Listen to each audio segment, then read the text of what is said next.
Ladies and gentlemen, hello and welcome to another edition of the Fightful Select NXT UK Recap Show. I am Mr. Warren Hayes, and I cover NXT UK out of passion, out of thrills and joy, because I'm pumped for what WWE is doing over in the UK. I love NXT.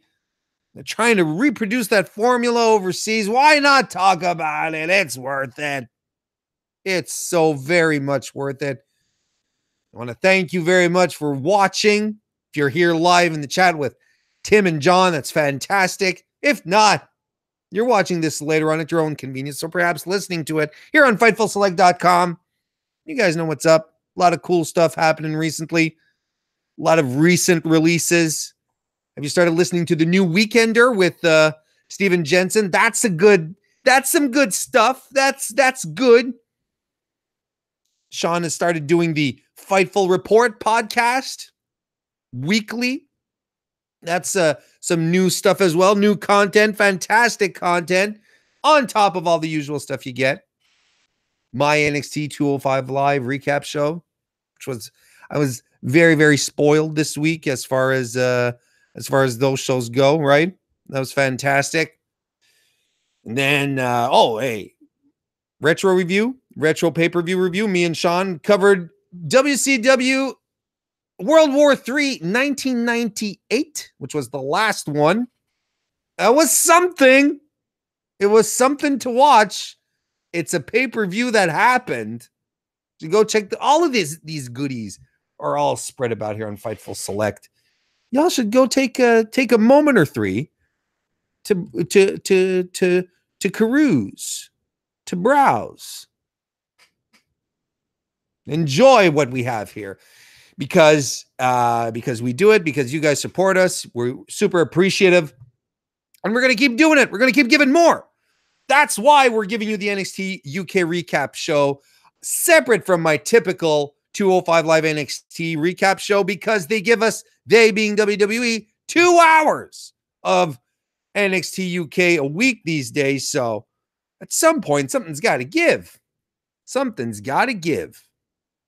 Before we get into the show itself, we can talk a bit about the news, about reports coming out of NXT UK. Talked a bit about the contract signings last week. This week, Stardom, Japanese women's promotion, said that they will not be using NXT UK talent due to contract restrictions. According to Dave Meltzer of the Wrestling Observer, Stardom won't be using NXT UK talent due to recent contract restrictions placed on the competitors, and fear that WWE can pull the talent at any point. As previously reported, NXT UK talent are now restricted from working non-WWE partnered promotions. Their appearances cannot be televised, streamed, or distributed, and they cannot work against talent from major organizations like Ring of Honor and New Japan. Meltzer says that this is a decision made by Stardom, and that NXT UK talent can work for the organization, but WWE must approve of the dates, and talent cannot work against anyone from Ring of Honor or even World of Sport on top of that. You remember we talked about this last week, that the talent was receiving tiered contracts. There's certain talent. There were 3 tiers of contracts that were established depending on the level of the level of which the talent was being used within NXT UK. Well, I mean, it's a smart choice, smart decision by Stardom, because, yeah, you know, exactly like Meltzer reported, if they have any qualms that WWE might just pull some talent from under the rug, like at any given moment, well, it kind of makes sense. Kind of makes sense for them to say, well, you know, maybe we won't run the risk.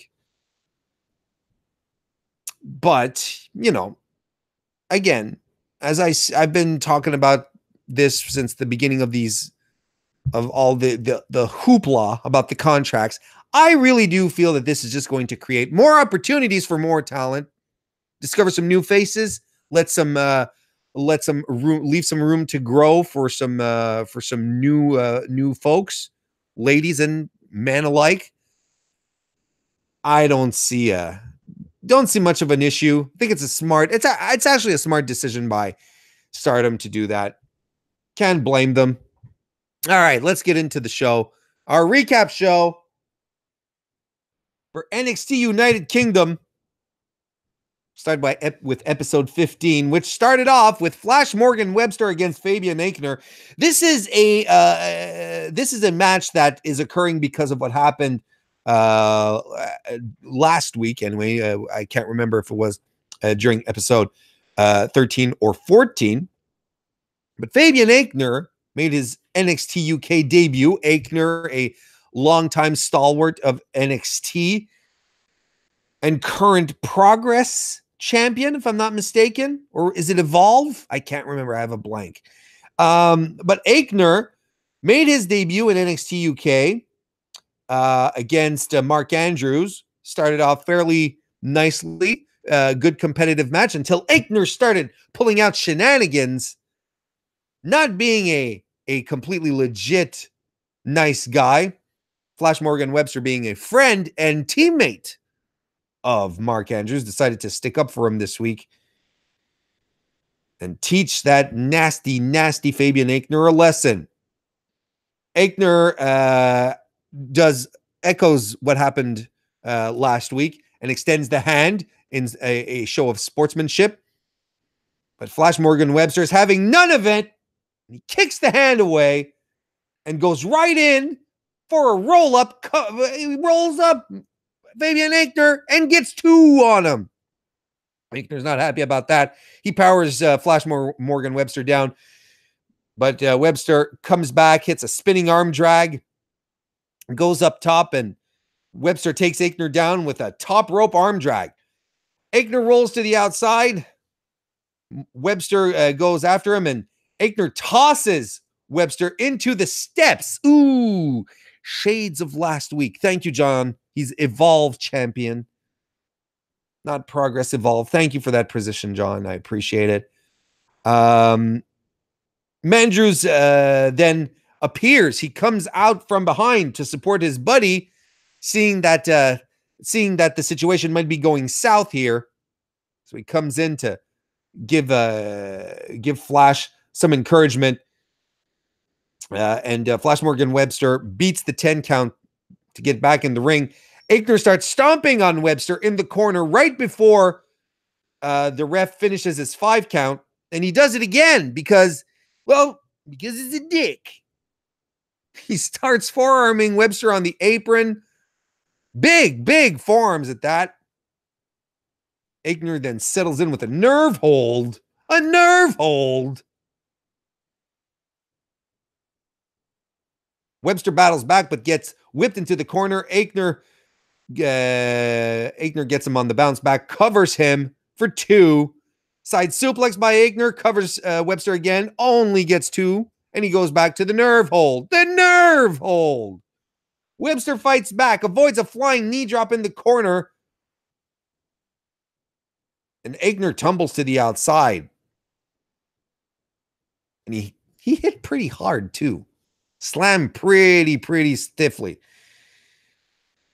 Webster then follows up with back in the ring with 3 consecutive drop kicks, gets the modern knee, covers Aichner, who kicks out at 2. Webster follows up with an enziguri, goes up top for the rude boy block, covers and only gets 2. Aichner catches Webster over his shoulder, darts him onto the top rope, runs the ropes and hits a huge lariat on Webster. He covers the Mod Father and he kicks out a 2.9. Aichner trips Webster off the turnbuckle, hits his brain buster, covers Webster again, who kicks out at 2.9. But Webster battles back with a big headbutt and another one. 2 consecutive headbutts. Both men are down on the mat. Webster goes up top, but Aichner rolls out of the ring right to the other side, always thinking that Fabian Aichner Aichner then ends up dragging Webster to the outside. He throws him into the barricade. Webster is exhausted. He's hurt. He sets Webster up against the steel steps. Again, shades of what he did to Mark Andrews the week before. Obviously trying to set up to go to hit that knee to the head that took out Andrews last week, but Andrews interferes and he stops the move. He's going, no, there's going to be none of that. So Aichner sort of cockily backs away. We get back in the ring. Aichner sets Webster up for a power bomb, but Webster rolls Aichner up out of nowhere for the pinfall victory. The babyfaces get a measure of revenge after what happened last week. It's good to have friends like Flash Morgan Webster who are there to defend your honor. Good job. Good job to the Mod Father. Rodzi is backstage with Amir Jordan, building up his tag team with Kenny Williams. He tries to get Rodzi to dance, but Kenny Williams comes in and he says, look, it's fun that you're smiling and enjoying yourself and, the dancing, Amir, but, you have to stay serious and focused too. This Kenny Williams coming in and telling a guy that he has to be serious. Kenny Williams, the guy who wears 3D glasses to the ring, telling another guy to be serious. You kidding me? The Gallus boys are backstage, the Coffee Brothers and Wolfgang. They're talking strategy. And apparently Wolfgang and Mark Henry are going to be egging on for the NXT UK tag titles, and I forgot to mention that from the get-go. I apologize. Folks, we got the reveal. We got the big reveal from Triple H, Johnny Saint, and Sid Scala, who still looks like the best dressed intern money can get you. Although you don't necessarily pay for interns, that's the idea. But they revealed the NXT UK Tag Team Championship titles. So it's officially on. And now you've got a bunch of singles guys scrambling and running around, getting together because they have to prove to Johnny Saint that they are tag team title worthy material. Johnny Saint, he's got the eye. You got to prove it to me, young lads. That's what they say in England. They call each other lads. You have to say, yeah. You have to prove to Johnny Saint how things are going to go. Now, I'm 100% expecting this to be this being the coronation of the first NXT Tag Team Champions, NXT UK Tag Team Champions, to happen at TakeOver Blackpool in January. So I'm expecting a kind of mini tournament. But right now, in these 2 episodes, a lot of dudes just angling for position. Dudes that you're like, well, again, I understand they're, building the brand. They want to get some tag teams out there. They don't necessarily have room for all the singles guys, so they're putting random singles guys together. But then you end up with some strange combinations, odd bedfellows, kind of like Amir Jordan and Kenny Williams, although they've set up this tag team a couple of weeks ago. We got a couple of those coming up a little later. It's an odd time, this the NXT tag titles. You can see very quickly which tag teams are going to be considered to be legitimate here, legitimate threats. The Gallus boys are going to be one of those. Mark Coffey and Wolfgang, definitely. Mustache Mountain, Zach Gibson and James Drake. With the way they might be packaged, the way they packaged them this week, Tyson T-Bone and Saxon Huxley. We'll talk about those guys a little later. But you can already start sensing who's going to be a real legitimate tag team, a real threat, as opposed to, hey, let's put these guys together because we don't have anything else for them, really. We get a women's division match here. Isla Dawn versus Killer Kelly. Starts off with some strikes, but Isla Dawn gets Killer Kelly down to the mat, twisting her leg. She stomps it, releases the hold to let Kelly get back up to her vertical base. Kelly tries to go for a takedown, but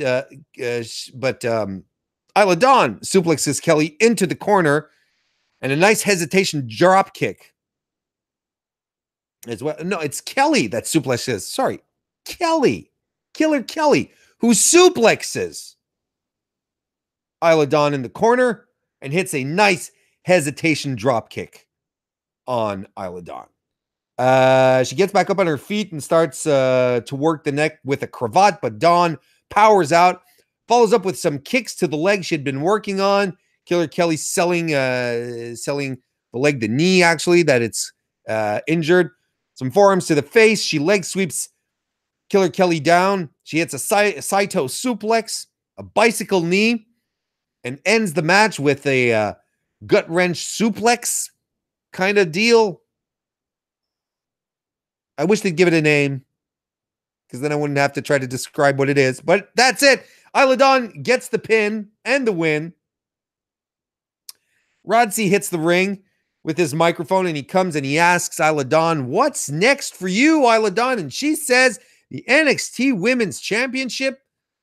And as if by magic, because she's the white witch of NXT UK, you get it? But as if by magic, I'm trying to imply that she performed some kind of spell here to summon Rhea Ripley, NXT UK Women's Champ. She comes out and Dawn straight out challenges her to a match. Ooh. Dave Mastiff is backstage, is being interviewed about his undefeated streak, but sitting in the background is Eddie Dennis, another gentleman who has an undefeated streak. And Eddie Dennis is taking some umbrage to Dave Mastiff being interviewed about the undefeated streak, whereas he's not.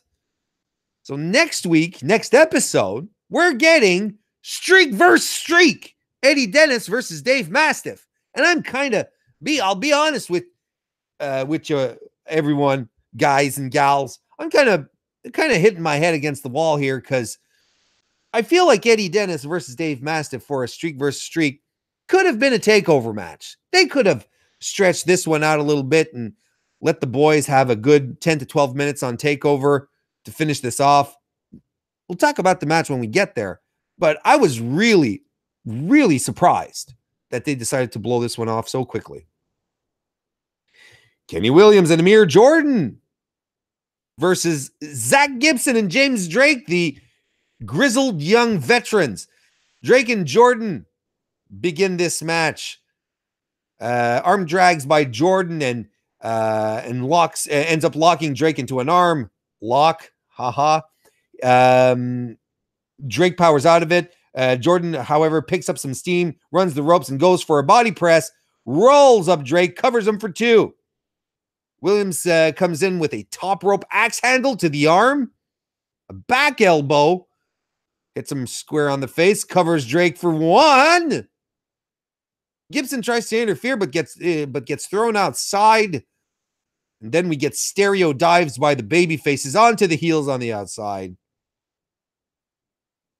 Jordan with a top rope high cross body press on Drake, covers, only gets 2. And then y'all stand up if you hate Gibson, because Zach Gibson is in the ring. Double team moves by the heels follow over the knee.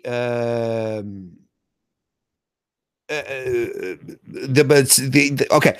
Double team moves. They have Jordan on the outside. When I say they, I mean Zach Gibson has Jordan on the outside, draped over his knee, and Drake runs off the apron with a diving knee on top of Jordan. That was pretty cool. And at this point, Amir Jordan is your babyface in peril for the rest of the match. Gibson starts to slow things down. European uppercuts. Jordan covers them only for 2.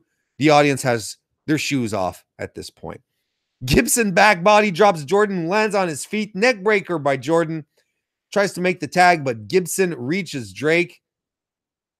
But that's it. But Gibson reaches Drake, who cuts Jordan off.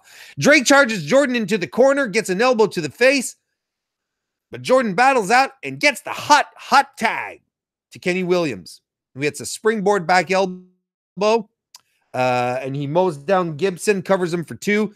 A punt-like kick by Williams on Drake. He covers him, only gets 2. More kicks by William on Gibson. Flatliner by Jordan. Covers old Zach Gibson, but only gets 2. Gibson starts to battle back. He lifts Jordan up, and Drake enziguris him. Gibson tosses him out of the ring. Williams tries to fight off both of the heels, but instead hits a drop kick.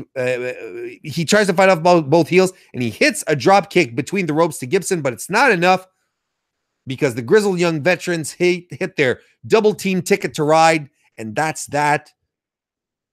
Gibson and Drake win. So, of course, probably because they won here, Johnny Saint is, he must be impressed. He must be sitting backstage going like this. I'm quite impressed. It's probably what he said. Main event of episode number 15. It's Joe Coffey versus Trent Seven. Man, oh man, oh man. Joe Coffey's a star, man. He is a star. He carries himself like a star. He looks like $1 million. He has fantastic mic skills. He's got great heel charisma. Joe Coffey, man. I am all about Joe Coffey. We get a collar tie-up to start. This was a great match, by the way. Collar tie-up to start. Coffey pushes Seven off into the ropes, but we get a clean break. We get back into a tie-up. Coffey gets back in control. Front face lock by Coffey on your boy Trent. By the way, I forgot to mention this, right? Joe Coffey, accompanied to the ring by his brother, Mark, and Wolfgang. Whereas Trent Seven has his buddy Tyler Bate out by his side. Seven battles back, though. He's got some chops going. Coffey blocks a DDT attempt. Seven lifts him into a suplex, but then Coffey lifts Seven into a suplex, but Seven transitions, lands on his feet, and hurts his knee. Now, you will recall a few weeks ago, the Gallus boys, they went after Trent Seven, beat him up, and they crushed his knee under a road case. And your boy Trent here, he's been carrying that injury since. He's apparently in ring shape, but he landed on his feet, tweaked his knee. Joe Coffey stood aside, looked him down. He's like, all right, boy, you are in trouble.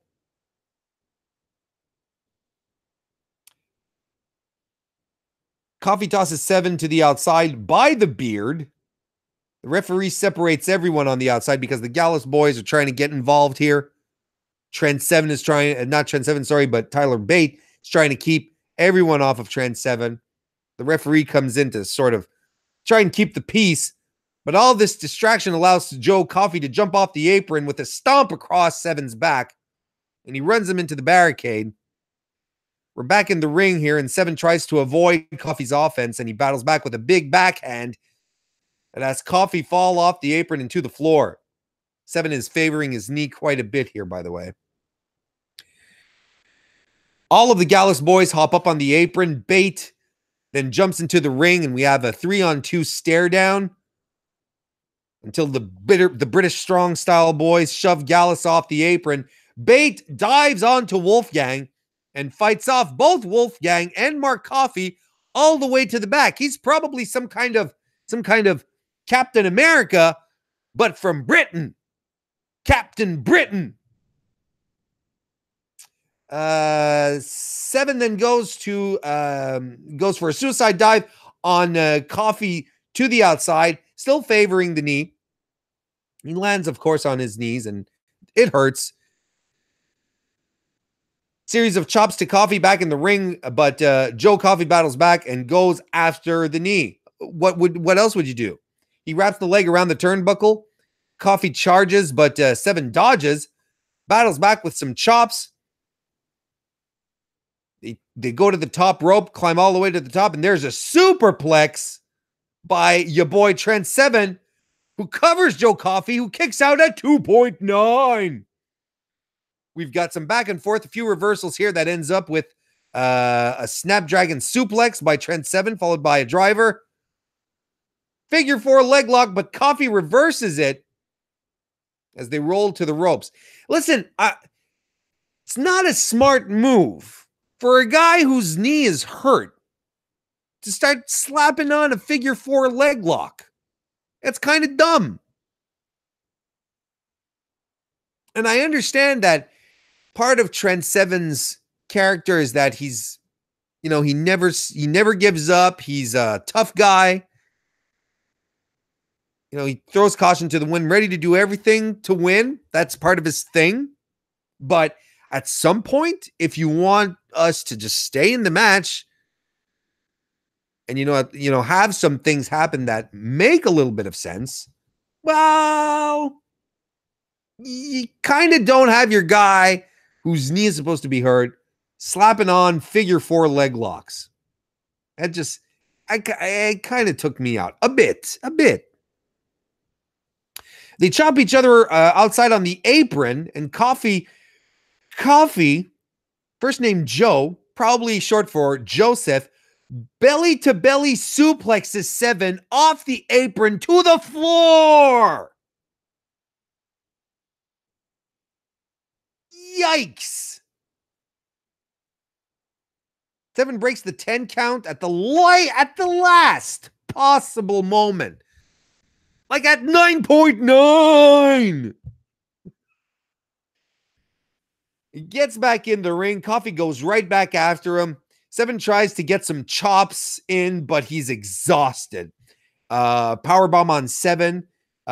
He holds on to Seven's legs and he deadlifts him into another powerbomb. Covers from the standing position, still holding the legs.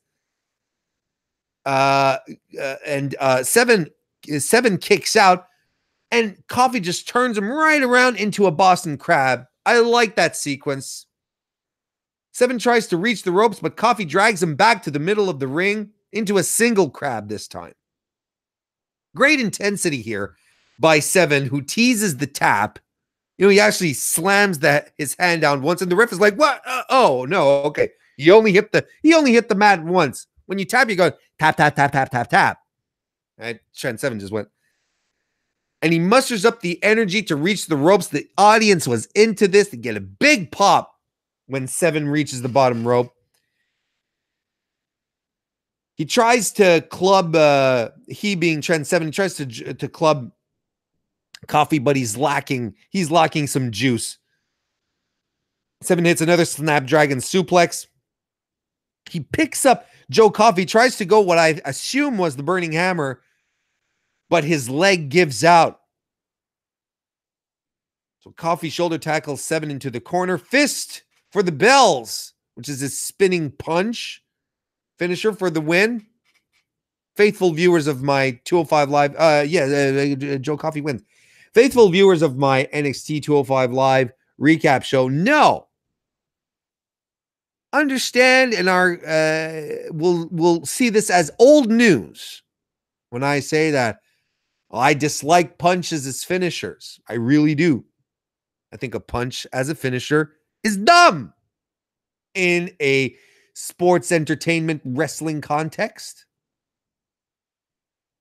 But I think the idea of Coffee having to spin on himself, like it's like a discus punch. I think he gets a pass. I don't know.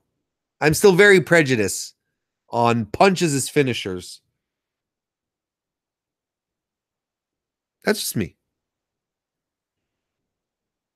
Episode 16.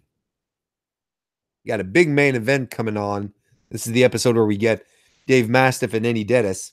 But first, let's start off.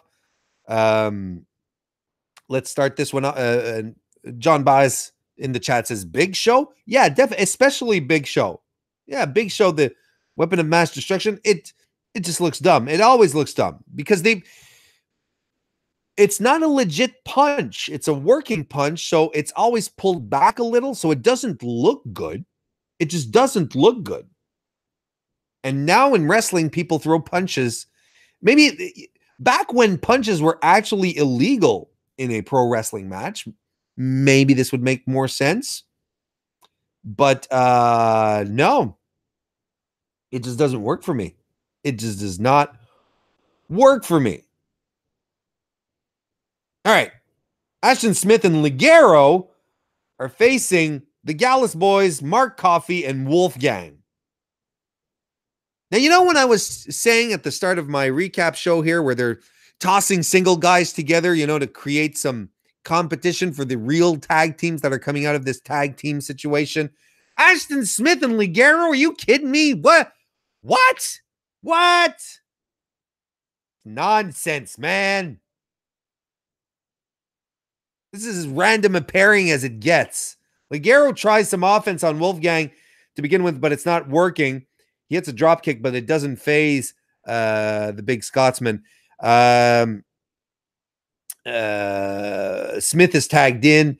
They get a double drop kick on Wolfgang. Some strikes. Ligero gets tagged back in.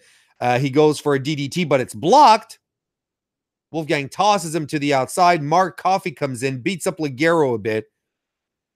Wolfgang gets back in, more kicks, some stomps, covers Ligero, but only gets 2. Ligero, if you haven't figured it out by now, is your babyface in peril for the match. Mark Coffey's back in with the waist lock, takes Ligero down with a couple of times. Some knees to the back. Wolfgang tags back in with a fucking bear hug. Again, there's one thing if there's one thing that I dislike more in this day and age than a punch as a finisher, it's a goddamn bear hug.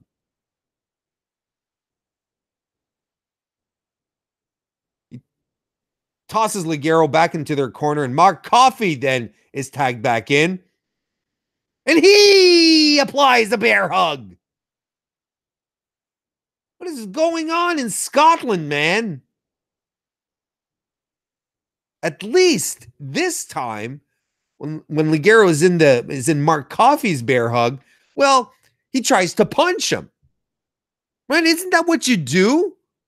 It's like, why do you just stand there motionless, your arms ragdolling on either side of you?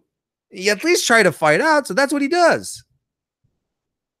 Punches in the face. Kristen Ashley just jumped in. She says Jordan Grace is the queen of bear hugs. She's allowed. See, the thing is that I'm not. The question of someone applying a bear hug isn't as much the problem as the person selling it. Because a bear hug doesn't make sense in our modern era. You're just holding on to someone. Your arms are free. Can they really be crushing you to that point where you lose all capacity to use your arms to punch, rake the eyes, pull on the hair, do anything, try to push the arms away? Bear hugs are not convincing. Bear hugs are convincing when they're done by really big people on smaller stature people. Jordan Grace, Big Show, Dave Mastiff, although I haven't seen, I wouldn't say never, but I haven't seen Dave Mastiff pull out a bear hug. I am not a fan of bear hugs. Not a fan of bear hugs because of the way they're sold. The guy in the bear, or the girl in the bear hug, should be able to get out. Anyway, Ligero is able to wiggle out of the situation. He hot tags Smith and drop kicks on both heels, jumping clotheslines on Mark Coffey, springboard back elbow from the apron, which was really cool. Covers Coffey, but only gets 2. Crescent kick by Ashton Smith, who covers Coffey again, but Wolfgang breaks it up. Ligero with a dive on Wolfgang. Smith rolls Coffey up, who kicks out. Smith eats a double axe handle and an enziguri by Mark Coffey, who covers Smith and wins. Okay.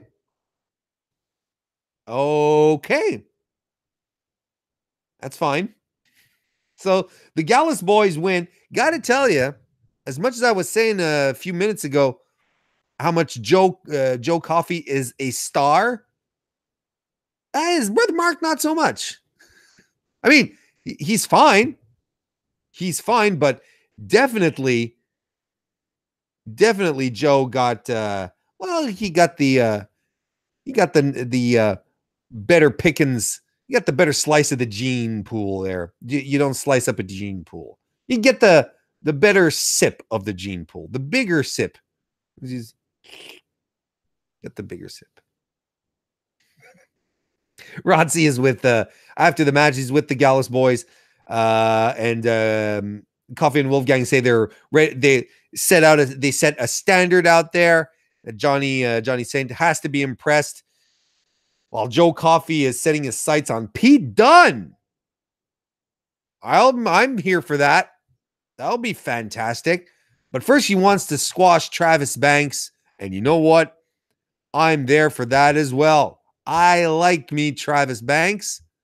Travis Banks is a very good wrestler. Why not? Give me more Joe Coffey versus Travis Banks. Joseph Connor's got a squash match against Jack Stars with a Z. Commentary's putting over that Connors is unhinged, right? They're working a character into him that he's a bit of a psycho, but one of these controlled psychos. That's why he's wearing a glittering that's why he's wearing a glittering red and yellow coat to the ring. Nothing says unhinged like red and yellow glitter. Connor early on pulls on the ear because yes, we get it. Joseph, you lost an ear in a bar fight. We get it. He hits a backbreaker, some forearms to the back. He hits a running basement drop kick on Stars' back. Stars tries to battle back with some European uppercuts, a drop kick. Connor stomps him. Monkey flip buckle bomb by Connors, followed up by the don't look down. I got to say that flip into the buckle bomb, some nice stuff. Don't look down. It's a good looking finisher. So we'll see what happens as it goes along. But right now, we'll see how the character development goes, but not it. The Joseph Connors character right now feels a little tacked on. We'll see how it goes. Rodzi is backstage with Zia Brookside, who's talking about her upcoming match with Ginny, and Ginny is listening to her menacingly from behind. And Zia turns around and sees Ginny there, and they exchange a stare.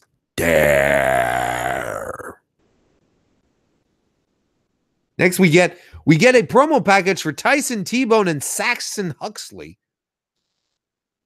They're a team now. They're talking to each other in a darkened room where Tyson T-Bone is saying that together they can do great things. Saxon Huxley, he's talking about how his shadows are being rooted in hell. And he's kind of sounding and looking like Luke Harper, to be perfectly honest. And it kind of makes me miss Luke Harper a little bit.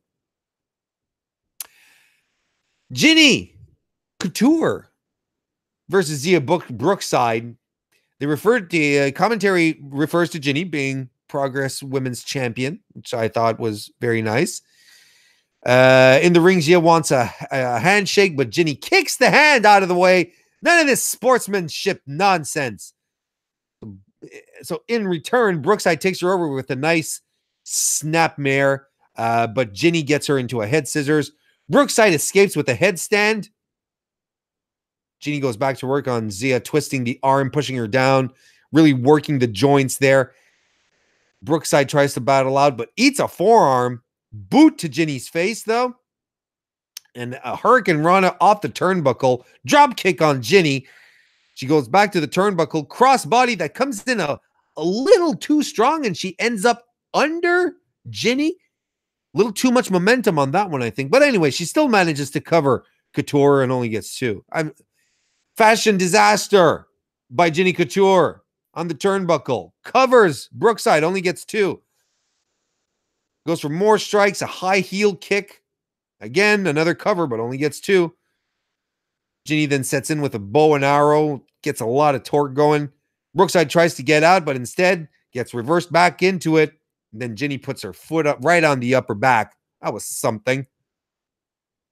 Brookside fights back. She hits a bulldog, a Rana takedown. Ginny's in the corner. She eats double knees to the back of the head.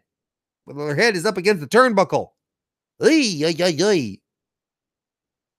She gets covered, but only gets 2. Brookside goes, tries to go for a pendulum, but her back hurts.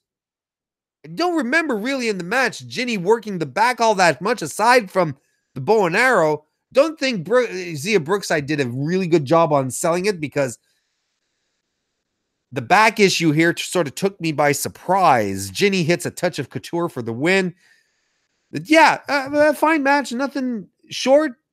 Obviously, building up Ginny as a good old-fashioned heel, and with reason, is that girl, she's got it. Oh, baby, she's got it. I'm your Venus, I'm your fire. Blah, blah, blah.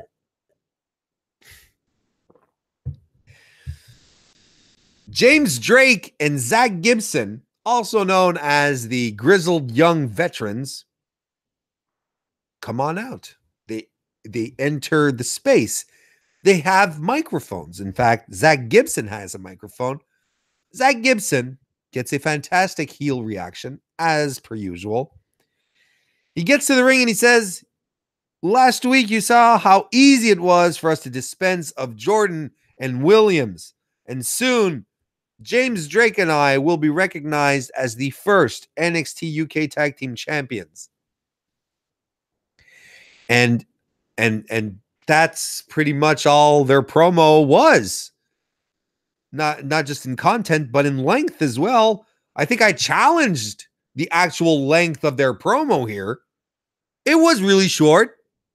Felt like a little time filler. That's fine. Straight up, I still think it's weird that they're putting Zach Gibson in a tag team position where he could very, very much be one of the top singles guys, especially as heels go. He's got nuclear heat. Well, is it nuclear? It's the kind of heat where the audience plays along with it, that he's so disliked that now, everybody likes disliking him. It's kind of like Ciampa now. There was a time where Ciampa, I think people really just didn't like him, and he was despicable and was easy to dislike him. Now it's just fun to not like him. I think that's Gibson's main upside. He's over. That's the point. This is what I'm trying to say, is that he's over. And I can get the logic of putting him in a tag team with James Drake, where they've competed on the independent scene together before, and they work well together.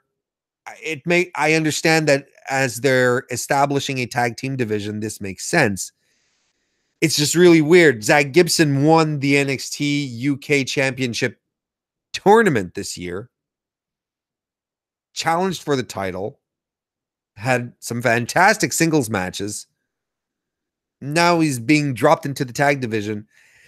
I don't know. Doesn't feel like the best use of him, but then again, I mean, if you want to have a tag team that has some legit heat, try to create a bit of a tournament that has some heat to it. Well, makes sense. Still kind of feel that Gibson's getting shafted a bit here. But we'll see what happens. But in the meantime, we have our main event. Dave Mastiff. Bomber Dave Mastiff. As if he needed a cutesy nickname. Versus Eddie Dennis. The guy's name is Mastiff. His last name is Mastiff. Why did you need to go stick Bomber Dave Mastiff? We didn't need that. It's unnecessary. Especially when your last name is Mastiff, which is already, it's evocative as much as it's already evocative. Anyway, streak versus streak here. Two big dudes, big undefeated, mean, nasty guys, big ring presences. Mastiff just stands in the ring as the audience chants Mastiff's going to kill you to Eddie Dennis. Not a good look. Mastiff, when you look at them one next to each other, Mastiff is he's a big guy, big, heavy set, strong guy. But he's a foot shorter than Dennis, at least. That was nuts. Dennis starts measuring up Mastiff. He goes in for some shots, some body shots, a headlock on Mastiff. He tries to shoulder block Mastiff twice, but it doesn't work. Instead, Mastiff kicks Dennis. Dennis runs the ropes, and he gets a shotgun drop kick by Dave Mastiff instead. Mastiff forearms Dennis to the mat, series of elbows to the jaw. Eddie Dennis fights back with a European uppercut, runs the ropes, but so does Mastiff, who hits a cross body block. Mastiff goes for a senton, but Dennis rolls out of the way. Eddie Dennis strikes Mastiff, sends him to the outside. Mastiff tries to get back. Mastiff tries to get back in the ring. And Dennis boots him to the face and he falls off the apron. His strategy here is to force the 10 count. Can't say I wouldn't do the same thing. Smart strategy from Eddie Dennis, the former headmaster. This guy was the principal of a school, boys and girls. There's one school that I wouldn't mess around with my weekly shenanigans, I can tell you that much. Mastiff goes up on the apron. Dennis tries to go for the boot again. He hits it, but doesn't work. Mastiff just outright no-sells it. Instead, Dennis slides under the bottom rope to the outside and swipes Mastiff off his feet, who hits the floor. He gets thrown into the barricade. Then eventually, Dennis gets him back in the ring. He locks Mastiff into a cravat. Your boy Mastiff battles back. He tries to avalanche Dennis, who's in the corner, but he moves out of the way. Dennis grounds Mastiff with some strikes, and again back with the cravat. Knees to Mastiff's face to keep him down on his knees. Mastiff fights back with some forearms, a European uppercut, a headbutt. Covers Dennis for 2.7. Dennis goes to the top rope. Some shenanigans ensue, which ends with Dave Mastiff hitting a superplex. Seeing so much massive body flying off the top rope like that is frightening. You can't help but gasp. Mastiff starts trading blows with Dennis. Some nice back and forth here. Solid strikes. Dennis runs the ropes, gets caught up into a Finley roll. Senton. Mastiff covers him, but only gets 2. Mastiff then hits a German suplex with a goddamn bridge. The guy's got, his legs are so short, but he still does the bridge. Covers him for 2.9. Dennis battles back and hits a swinging slam on Mastiff. Covers him again for 2.9. Mastiff avoids the severed bridge. but Dennis cheap shots him. Mastiff starts no-selling the offense, gets Dennis up top. Shenanigans ensue. Dennis steps off the top rope, then starts carrying Mastiff in the severed bridge position, which is like the razor's edge, right?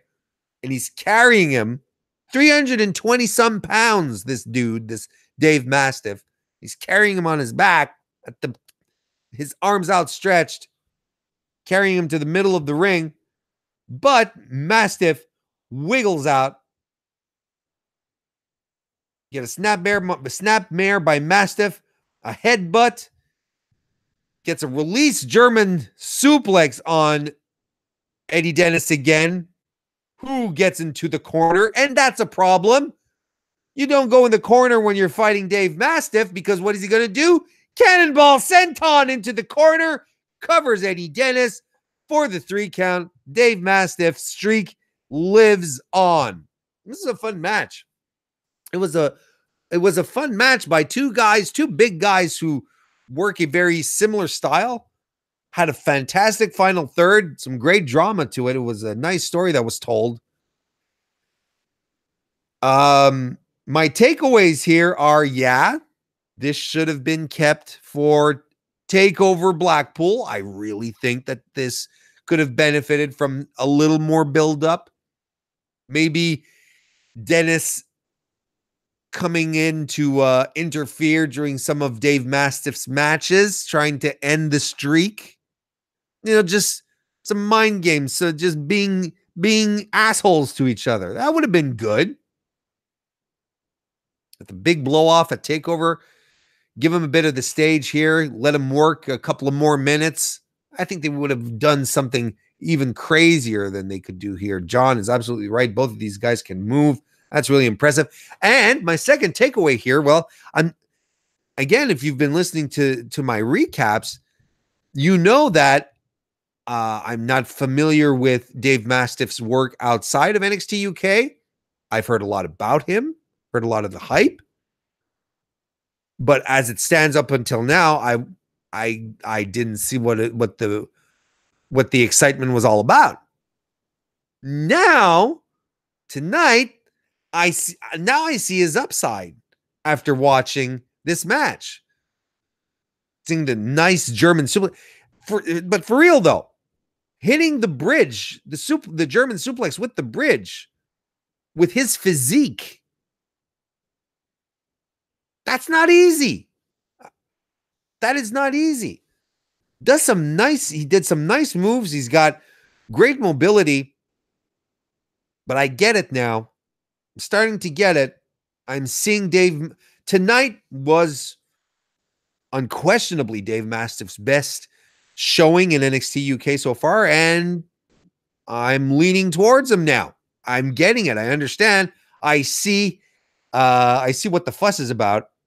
I want to see more. I want to see a lot more of this guy, but man, I am bummed that they didn't keep this for TakeOver. Maybe they'll still give us something for Blackpool TakeOver with him. Yeah, he's going to be on the card. They're pushing him too hard. He's going to be on the card in some capacity. Can't wait to see how the card actually starts shaping up. I mean, right now it's December 13. The card is on January 14. Like, we're literally like a month away. Looking forward to see what happens. Maybe even they'll stop doing back-to-back episodes at some point. We'll see. We'll see what happens. But in the meantime, folks, we're going to wrap this one up. I want to thank you very much for watching. I want to thank everyone who joined us in the chat. And thank you very much for supporting Fightful. Fightful Select. The best way to support Fightful.com. There's also other ways to support Fightful. You can just visit the site. You can drop a comment. You can tell your friends. That all that stuff helps out a great deal. Long live Fightful, folks. We'll see you next time.